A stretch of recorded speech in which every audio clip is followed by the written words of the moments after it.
Taga saan si Aling Marie? Dati po akong taga Bulacan, pero po ngayon nakatira po kami sa Quezon City. Okay, mahirap ba maging isang OFW yung ulila sa pamilya? Napakahirap po, Kuya Will. Bakit? Kasi po, mahirap po talaga sa totoo lang po ang gusto ko po talaga, ayoko po ng watak-watak na pamilya. Dahil po ang tatay ko at ang nanay ko nagkahiwalay po. Pagkatapos po, nung magkahiwalay po sila, namatay po ang tatay ko nang walang kasama sa bahay. Nakita lang po ng mga kapitbahay na patay na po siya. Nakapag-asawa po ang nanay ko ng hindi po maganda, naawi po sa hindi maganda, na drugs po, nasira po ang buhay namin nang nawala po ang tatay ko. Nang namatay naman po ang nanay ko, kasi po nung ano po, siya po ang sumusuporta sa amin kahit po may asawa at mga anak ako. Saan ka pumunta? po Saan ka nag-abroad? Sa Bahrain po. Ano ginawa mo sa Bahrain? DH po. DH. Opo. Ngayon nandito ka na. Opo. Bakit? Hindi po kasi maganda yung napuntahan ko eh. Ganun ba ang buhay niyo ron? Mahirap Pag hindi po. maganda, kailangan umuwi? Opo. Kasi po, ang hirap po talaga eh. Isasakripisyo mo po yung buhay mo na doon ng wala ka pong kamag-anak. Sobrang hirap nga po ng buhay. Naisipan ko po ibenta yung mata ko eh. Nagpunta po ako sa ospital. Sa may Binenta- capital po. Binenta mo yung mata Hindi mo? ko po, naghahanap po ako ng bibili ng mata ko dati. Sa sobrang hirap po ng buhay namin. Bibenta mo yung mata mo? Opo. Pwede ba yun? Gagawin ko po yun sa pamilya ko. Senator, nadinig niyo ba yung mga hinanaing ng mga ano? Hindi, sabihin.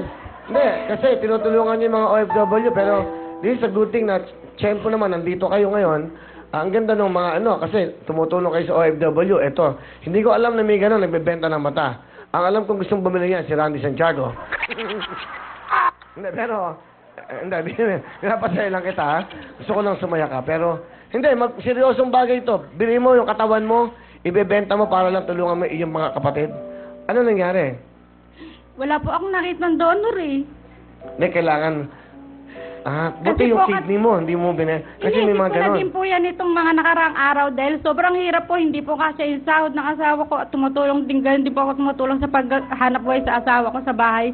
Hindi pa rin po kasi yung pang kinikita po namin.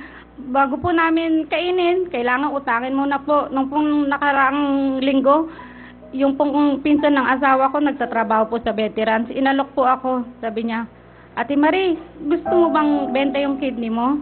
Yung isa, sabi ko, magkano? 50,000. Isang kidney? Opo. Oh.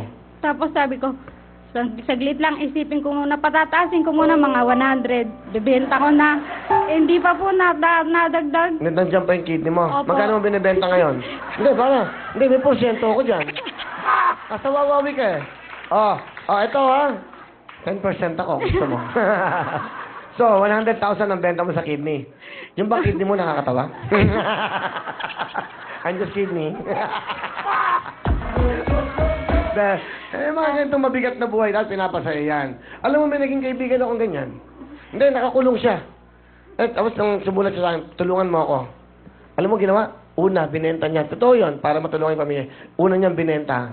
Una, yung kidney niya. Tapos, sumunod, yung atay. Hindi, isa-isa.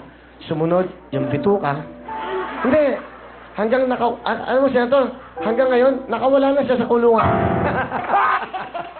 Pati pa kamay ulo, binenta niya. So, nakawala na siya. Ngayon, hinahanap siya ng mga pulis.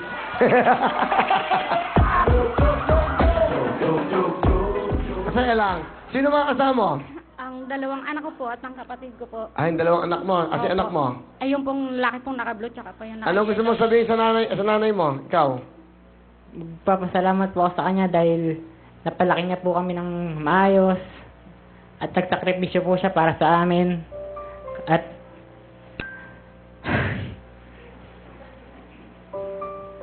Ma, salamat kahit pasaway ako, natiis mo ako eh. Kahit na nag-asawa ako ng maaga,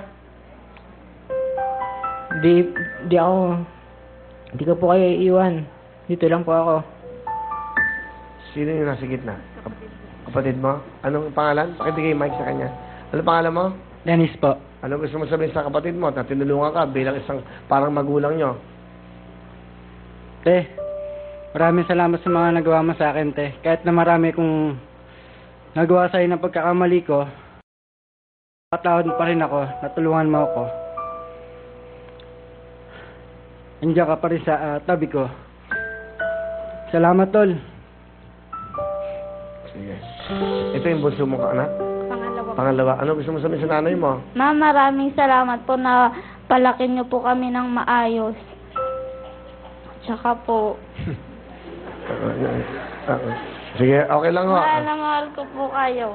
Okay, sige sila. Sensya na kayo, may umuubo sa loob naman. Pero baka okay naman, magaling. Na-check naman pagpasok ng ano yung temperature, okay. Ano gusto mo? Pahinga lang muna, okay? Sino ba yung umubo? Taas yung kamay. Sino yung umubo? Yung nakapula? Okay. Palapakan po natin siya. Okay. Ano gusto mo sabihin sa iyong mga kamag-anak, kapatid?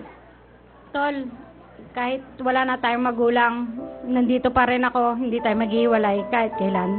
Mga anak ko, kahit mahirap ang buhay, tulong-tulong tayo, walang iwanan. Salamat. Okay, thank you sa inyo. Anong talent ni Marie? Kakanta po. Kakanta? Anong kakantay mo? Isang linggo. For your eyes only.